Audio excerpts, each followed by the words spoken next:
नमस्कार,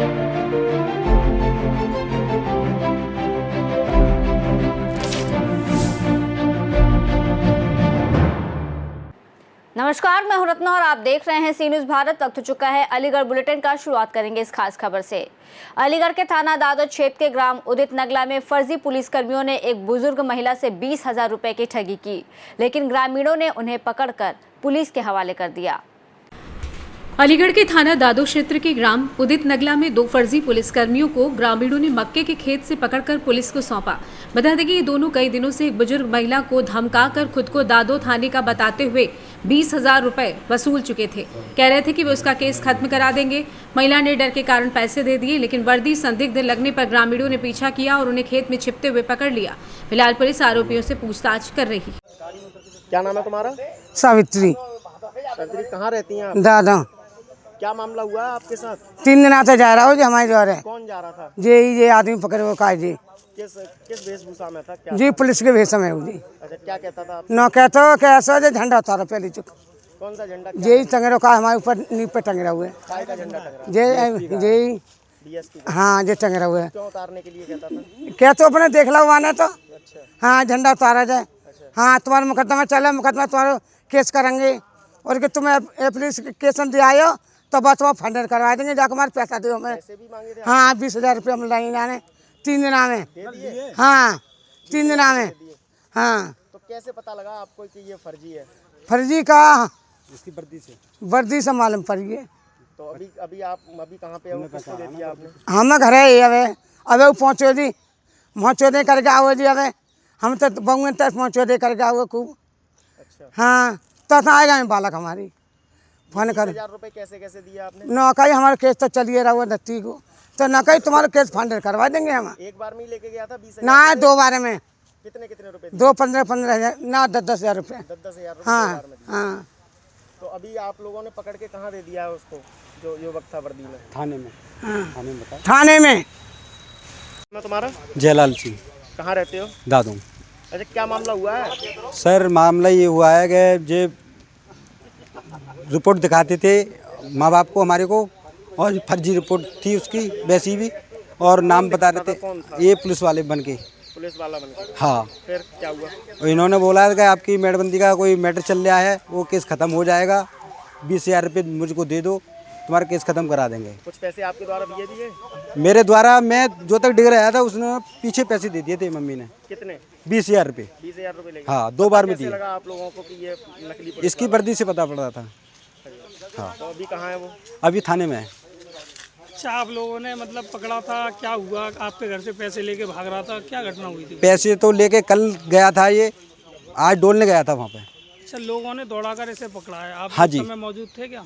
हाँ जी बिल्कुल, मैंने खुद साथ में। पकड़वाने में थे? हाँ जी। कहाँ पकड़ा गया इसको? उदित नगला पे। फिर उसके बाद क्या हुआ? पकड़ के वो थाने में दे दिया था।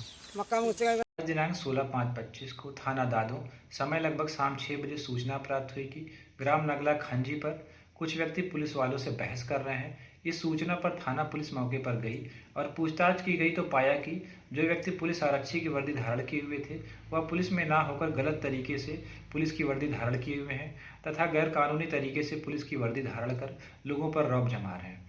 इनकी पहचान प्रमोद कुमार एवं अरुण कुमार थाना अकराबाद के रूप में हुई है। दोनों व्यक्तियों को गिरफ्तार कर सुसंगत धाराओं में अभियोग पंजीकृत किया जा रहा है तथा अन्य आवश्यक विधिक कार्रवाई अमल में लाई जा रही है। अलीगढ़ से सी न्यूज़ संवाददाता संजीव शर्मा की रिपोर्ट।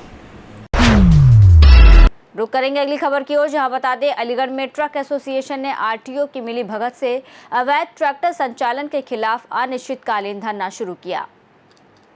अलीगढ़ में ट्रक एसोसिएशन के पदाधिकारियों और सदस्यों ने आरटीओ कार्यालय पर हंगामा कर अनिश्चितकालीन धरना शुरू कर दिया है। उनका आरोप है कि विभाग की मिलीभगत से बिना कॉमर्शियल रजिस्ट्रेशन के ट्रैक्टरों का संचालन हो रहा है, जिससे ट्रक चालकों को माल ढुलाई में भाड़ा नहीं मिल रहा है और आर्थिक नुकसान उठाना पड़ रहा है। उन्होंने चेतावनी दी है कि जब तक अवैध ट्रैक्टर संचालन पर सख्त कार्रवाई नहीं होती, धरना जारी रहेगा। प्रदर्शन से आरटीओ की कार्यप्रणाली पर भी सवाल खड़े हो गए हैं। जानते हैं पदाधिकारियों का इस विषय में और क्या कुछ कहना था।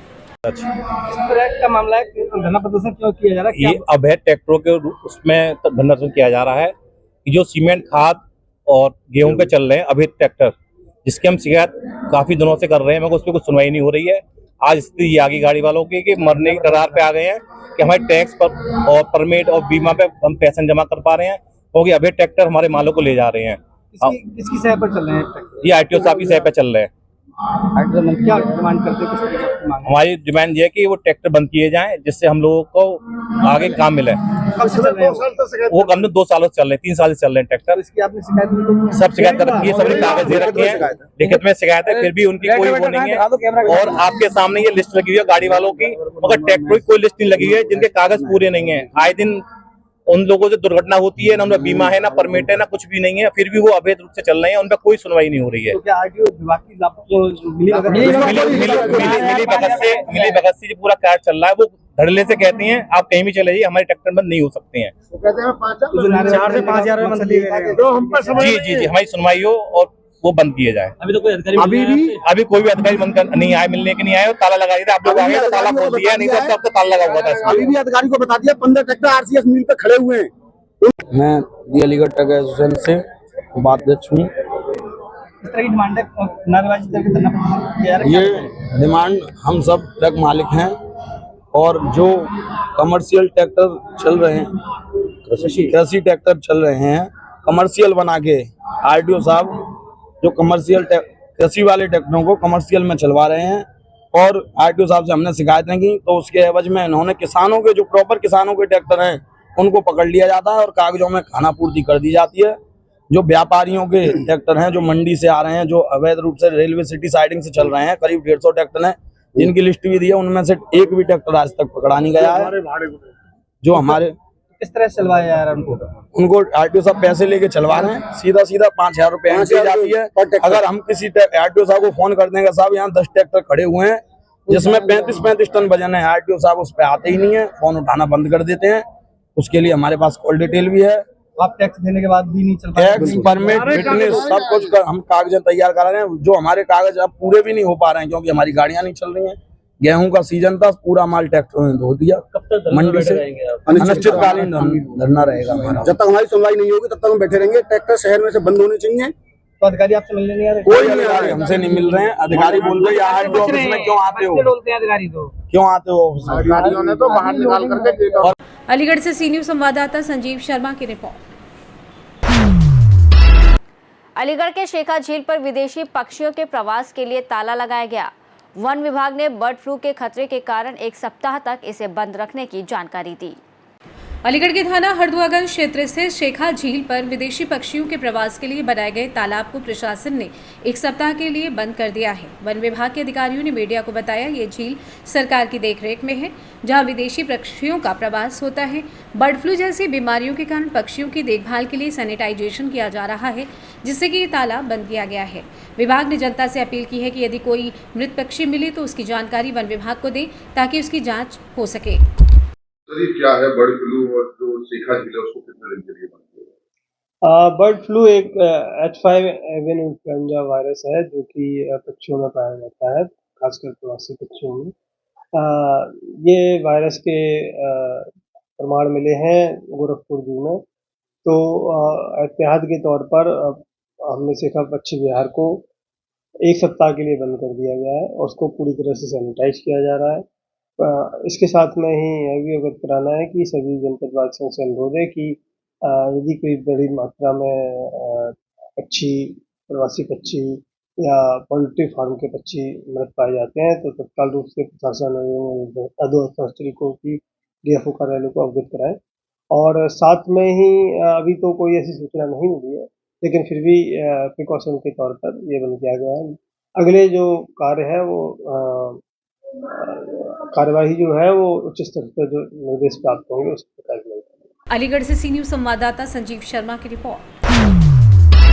रुक करेंगे अगली खबर की ओर, जहां बता दें कि अलीगढ़ श्री शनिदेव मंदिर समिति ने 27 मई को शनि जयंती मनाने और 18 से 27 मई तक रामकथा के आयोजन की जानकारी दी। इसके साथ ही 17 मई को भव्य कलश यात्रा निकालने की घोषणा की गई।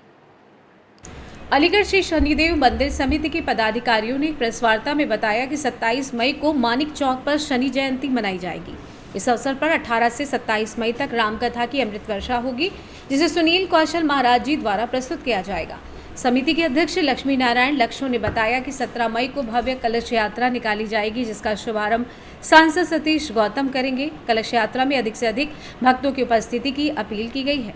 आइए जानते हैं इस विषय में पदाधिकारियों का क्या कुछ कहना था। आयोजन किया जा रहा है और कहाँ पर हो रहा है आयोजन?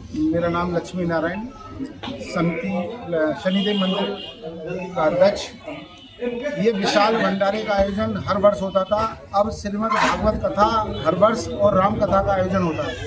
अब की बार राम कथा का आयोजन किया गया है और ये सभी क्षेत्रवासियों और सहयोग से चलता है इस विशाल भंडारे का।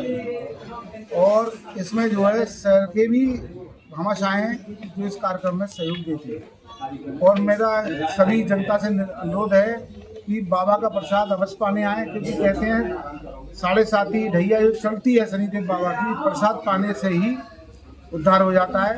व्यक्ति पे वो ढैया 7:30 हट जाती है। कि वास्तव में शनिदेव का प्रसाद जिसने भी त्यागा उस पर उनका प्रकोप हुआ है, और जिसने शनिदेव बाबा का प्रसाद पाया है वास्तव में उसका उद्धार हुआ है।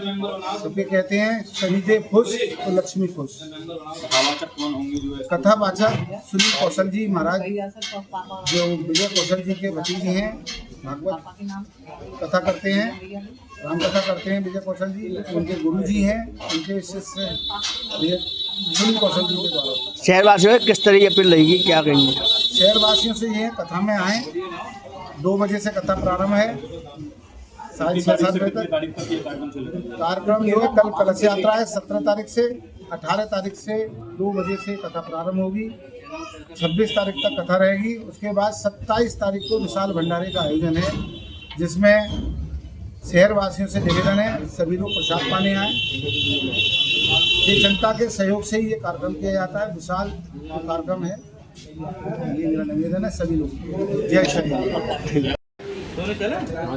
मानिक चौक में एक विशाल शनिदेव मंदिर है, जिसकी स्थापना दिवस जयंती हर वर्ष मनाई जाती है।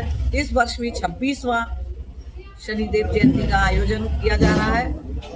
इसका शुभारंभ कल 17 तारीख को शाम को कलश यात्रा से शुभारंभ किया जाएगा, जिस कलश यात्रा का उद्घाटन हमारे माननीय सांसद सतीश गौतम जी, विधायिका श्रीमती मुक्ता संजीव राजा जी, महापौर श्री प्रशांत सिंगल जी और कपिल कैटर्स जी के परिवार के द्वारा इसका उद्घाटन किया जाएगा कलश यात्रा का, जिसमें 300-400 से ऊपर हमारी बहनें पीत वस्त्र में कलश लेकर चलेंगी और बहुत सुंदर नज़ारा दिखेगा।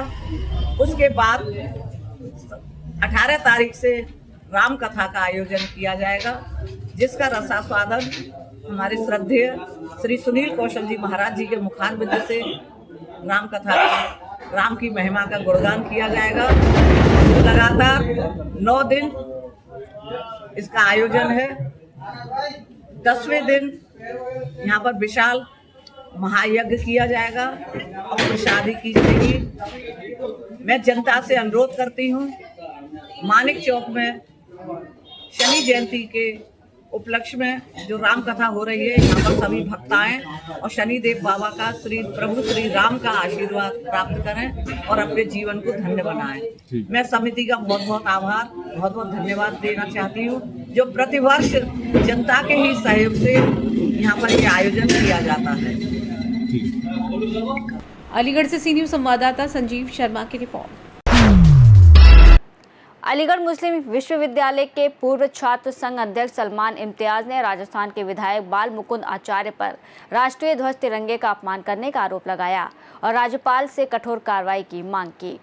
अलीगढ़ मुस्लिम विश्वविद्यालय के पूर्व छात्र संघ अध्यक्ष सलमान इम्तियाज ने राजस्थान के हवा महल सीट से विधायक बाल मुकुंद आचार्य पर गंभीर आरोप लगाए हैं। उनका आरोप है कि विधायक ने सार्वजनिक रूप से राष्ट्रीय ध्वज तिरंगे का अपमान किया है।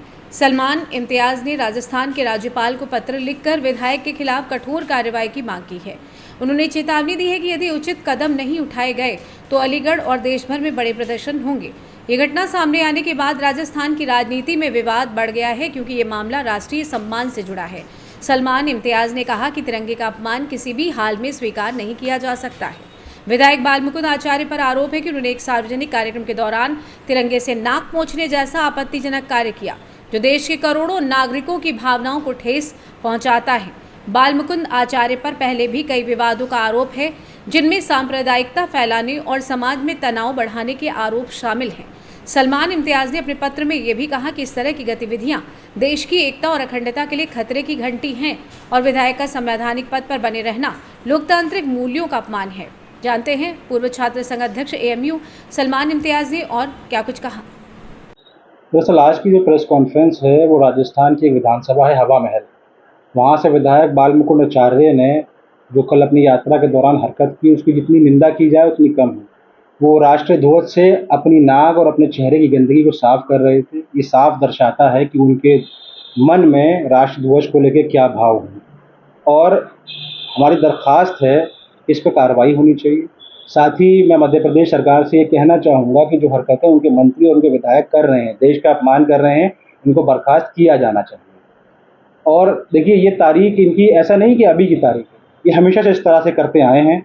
चाहे इनसे जुड़े हुए लोग महात्मा गांधी का पुतला बना के उस पर गोली मारना हो, या देश की सेना को आतंकवाद से जोड़ना हो, या फिर देश के वीर शहीद की बीवी हिमांशी नरवाल को ट्रोल करना हो।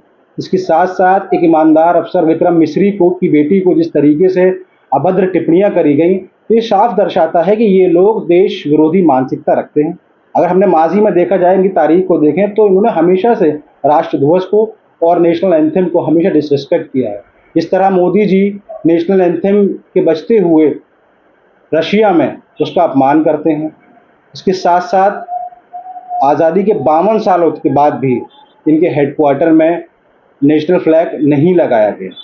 तो ये मानसिकता ये दर्शाती है कि ये लोग हमेशा से ये बताना चाहते हैं कि हमारी नज़र में संविधान, नेशनल एंथम, नेशनल फ्लैग की कोई अहमियत नहीं है। ये हर जगह हर किसी का अपमान करते हैं, चाहे इस मिट्टी को अपने खून पसीने से सींचने वाले किसान हों या फिर कारोबारी लोग हों जो इस मुल्क में अपना पेट पाल पोस रहे हैं, उनके यहाँ पर छापे पड़वाना हो और अपने जो इनके मित्र हैं कारोबारी, उनको हमेशा से ये प्रमोट करते आए। तो ये पूरा नैरेटिव ये बताता है कि इनके मन में देश भाव नहीं है, ये देश विरोधी मानसिकता रखते हैं। और विधायक का कहना है कि वो जो है राष्ट्रीय ध्वज को चूम रहे थे। देखिए बयान सामने आया, ये लोग पहले हरकत करते हैं, फिर उसके बाद माफ़ी मांगते हैं और फिर एक नैरेटिव बनाते हैं। इससे ये दिखाना चाहते हैं कि हम अपनी बात कहते हैं और हमारा कुछ नहीं होता।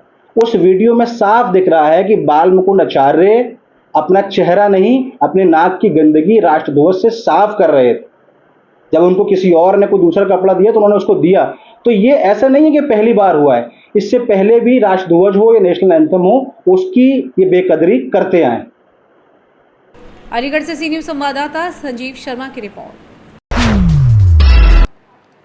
रुक करेंगे अगली खबर की ओर, जहां बता दें अलीगढ़ के कुरैशी समाज ने भाजपा मंत्री विजय शाह के कर्नल सोफिया कुरैशी पर दिए बयान के खिलाफ विरोध प्रदर्शन करते हुए मंत्री के खिलाफ कड़ी कार्रवाई की मांग की है। अलीगढ़ के कुरैशी समाज ने भाजपा मंत्री विजय शाह के कर्नल सोफिया कुरैशी को दिए गए बयान के खिलाफ विरोध प्रदर्शन किया। अल कुरैश समिति के सदस्यों ने राजा महेंद्र प्रताप पार्क से कलेक्ट्रेट तक रैली निकाली और मंत्री के खिलाफ कड़ी कार्रवाई की मांग की। आक्रोशित समुदाय ने मंत्री का पुतला फूंका और चेतावनी दी कि अगर कार्रवाई नहीं की गई तो देश भर में बड़े प्रदर्शन किए जाएंगे। समिति के नेताओं ने एक ज्ञापन महामहिम राष्ट्रपति को भेजा, जिसमें उन्होंने अपील की कि जो लोग देश की सेना का अपमान करते हैं उनके खिलाफ कड़ी कार्रवाई होनी चाहिए। उन्होंने भी कहा यही कि अगर मंत्री के खिलाफ देशद्रोह की धाराओं में मामला दर्ज नहीं किया जाता है तो वे और भी बड़े प्रदर्शन करेंगे। अलीगढ़ मुस्लिम विश्वविद्यालय के छात्र नेता जानिब हसन ने भी इस मामले पर अपनी प्रतिक्रिया दी है। उन्होंने कहा कि ऐसे विवादित बयानों से सेना का मनोबल टूटता है और समाज में बिखराव पैदा होता है। हसन ने मांग की है कि इस मामले में कठोर कार्रवाई की जाए। ACM आशुतोष कुमार सिंह ने बताया कि अल कुरैश समिति का ज्ञापन जिलाधिकारी के माध्यम से उचित कार्रवाई के लिए भेजा गया है। आइए जानते इस विषय में मोहम्मद सगीर, कुरैश समिति के पदाधिकारी और छात्र नेता जानिब हसन एवं ACM आशुतोष कुमार सिंह का क्या कुछ कहना था। ये अल कुरैश वेलफेयर सोसाइटी अलीगढ़ के द्वारा महामहिम राष्ट्रपति महोदय के नाम एक ज्ञापन दिया गया है, जिसमें मध्य प्रदेश सरकार के जो मंत्री हैं विजय शाह, उनके एक विवादास्पद बयान की वजह से ये लोग रुष्ट हैं, नाराज़ हैं। तो वो अपनी शिकायत महामहिम राष्ट्रपति तक पहुंचाने के संबंध में इन्होंने ज्ञापन दिया है, जिसको जल्द से जल्द जो है उचित माध्यम से राष्ट्रपति महोदय तक पहुंचाया जाएगा। ठीक है। ज्ञापन दिया गया, क्या मांग की? हमारी मांग है, देखिए हिंदुस्तान की बेटी को जो सूफिया कुरैशी है उसको उत्तर प्रदेश मध्य प्रदेश के एक मंत्री ने, जिसका नाम विजय शाह है, जो 8 बार का विधायक है, भरी महफिल में भरे मंच पर उसने सूफिया कुरैशी को आतंकवादियों की बहन से नवाजा गया है। उसको शर्म आनी चाहिए ऐसे मंत्री को जो देश की बेटी के लिए ये शब्द कहे। जिस बेटी ने पाकिस्तान में घुसकर पाकिस्तान के ठिकानों को 9 ठिकानों को ध्वस्त किया और घुसकर मारा है, उस बेटी बहादुर बेटी के लिए उसने ये शब्द कहे कि वो पाकिस्तान मतलब आतंकवादियों की बहन है। हम ये चाहते हैं, हमारी ये मांग है कि ऐसे मंत्री को बर्खास्त किया जाए, इस मंत्री को देशद्रोही का मुकदमा लगाकर जेल भेजा जाए। ये तैयारी कर दी, मुकदमा दर्ज कर दिया गया उस पर, देखिए दर्ज हो गई है। देखिए कोर्ट द्वारा जो मुकदमा दर्ज किया गया है, मैंने आज कुछ बुद्धान जर्नलिस्टों की बात सुनी थी, उस मुकदमे में कुछ भी नहीं है। उस मुकदमे को इस तरीके से कर दिया गया है कि पुलिस जब चाहे उस पर एफआईआर लगाकर खत्म कर सकती है, जिसके लिए हाई कोर्ट ने दोबारा उसको तलब किया है और हाई कोर्ट संज्ञान ले रहा है उस पर दोबारा मुकदमा लगाने के लिए। सुप्रीम कोर्ट कल गए थे वो लोग, सुप्रीम कोर्ट ने उनको लताड़ लगाकर भगा दिया। आपके द्वारा पुतला भी दहन किया गया? हमारे द्वारा पुतला भी विजय शाह का दहन किया गया है। इसके बैनर तले ये प्रदर्शन किया जा रहा है। अल कुरैश वेलफेयर सोसाइटी के बैनर तले किया गया है। ये चाहते हैं किसके नाम मेमोरेंडम दिया गया? जैसे पूरे हिंदुस्तान को पता है, विजय शाह ने जिस तरीके की टिप्पणी करी है वो किसी छुपे नहीं है पूरे हिंदुस्तान के अंदर।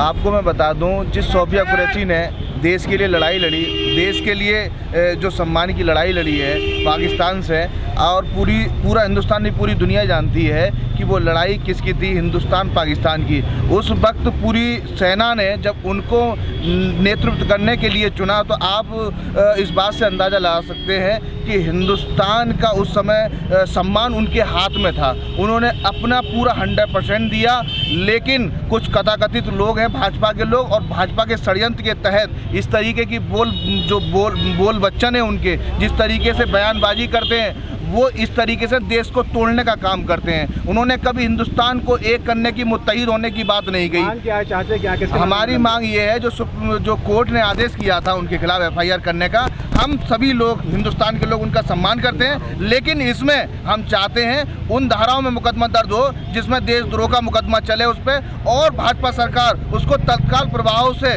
बर्खास्त करे, क्योंकि ये सबक हो उन लोगों के लिए जो गलत बयानबाजी करते हैं। हम सभी लोग, क्या लगता है जिससे कोर्ट ने संज्ञान लिया इसको लेकर और सरकार ने कोई संज्ञान नहीं लिया इसको, अभी तक कोई किस तरह की कार्रवाई? देखिए न्यायपालिका है जो। अलीगढ़ से सी न्यूज़ संवाददाता संजीव शर्मा की रिपोर्ट। अलीगढ़ के थाना रोरावर क्षेत्र में गोंडा रोड पर मदीना मस्जिद के पास फर्नीचर के गोदाम में आतिशबाजी की चिंगारी से लगी आग में 10 लाख का फर्नीचर जलकर राख हो गया, जबकि दमकल विभाग की टीम 1 घंटे देर से पहुंची। अलीगढ़ के थाना रोरावर क्षेत्र स्थित गोंडा रोड पर मदीना मस्जिद के सामने एक फर्नीचर गोदाम में आतिशबाजी की चिंगारी से आग लग गई। आग के कारण गोदाम में रखा लगभग 10 लाख का फर्नीचर जलकर राख हो गया। घटना उस वक्त हुई जब पड़ोस में एक व्यक्ति छत पर आतिशबाजी कर रहा था। दमकल विभाग की टीम 1 घंटे की देरी से मौके पर पहुंची, लेकिन इसके बावजूद टीम ने आग पर काबू पा लिया। आग की भीषण लपटें देखकर आसपास के इलाके में हड़कंप मच गया। ये गोदाम वहीद नाम के व्यक्ति का था जो फर्नीचर का कारोबारी है। घटना थाना रोरावर के गोंडा मोड़ के पास की बताई जा रही है। जानते स्थानीय निवासी का क्या कुछ कहना था। मेरा नाम शमशेर खान गुड्डू है। कहाँ पे रहते हैं? ये हम रहते हैं मदीना स्कूल के सामने गोंडा रोड पे।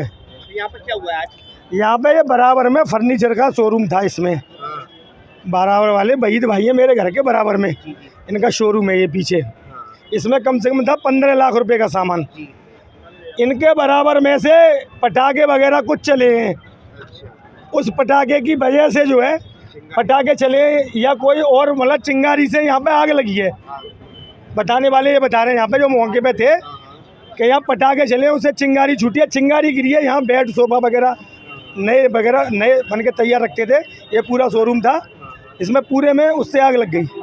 वैसे किसी जनहानि तो नहीं हुई? नहीं, जनहानि कुछ नहीं हुई है। मौके पर फायर ब्रिगेड आ गई है? हाँ, मौके पे फायर ब्रिगेड आई है कम से कम 1 घंटे बाद। 1 घंटे बाद आग पे काबू पा लिया है? आग जब तक सब कुछ राख हो चुका है जब फायर ब्रिगेड आई है। जी, कई बार कॉल करिए और बिजली घर पे कॉल करिए कि आप लाइट ही दे दो, हम समर चला लेंगे। लाइट भी नहीं दी है। लाइट वाले कह रहे हैं हमारे पास लाइट ही नहीं है बिजली घर पे। लमसम कितने देर हो गई इसको आग लगते हुए? करीब अब से 1 घंटा करीब मान के चलो 6:45 साढ़े 6 बजे से आग लगी है। अब 6:30 बजे से आग लगी है, 8 बज रहे हैं जी। 1.5 घंटा हो गया। जी। 1.5 घंटे में गाड़ी कितनी देर बाद आई थी? आई नहीं है भाई साहब, तुरंत आई है। ये खड़ी है तुम्हारे सामने। अब डालना है ये पानी इस पे, जो राख हो गई है, राख को बुझाने आए ये। आपने उससे पहले आग पे काबू पा लिया था क्या? भाई साहब जितनी व्यवस्था थी वो सारा कुछ इसमें डाल दिया, पानी, मिट्टी, बालू वगैरह जो भी कुछ था। कितने नुकसान हुआ है?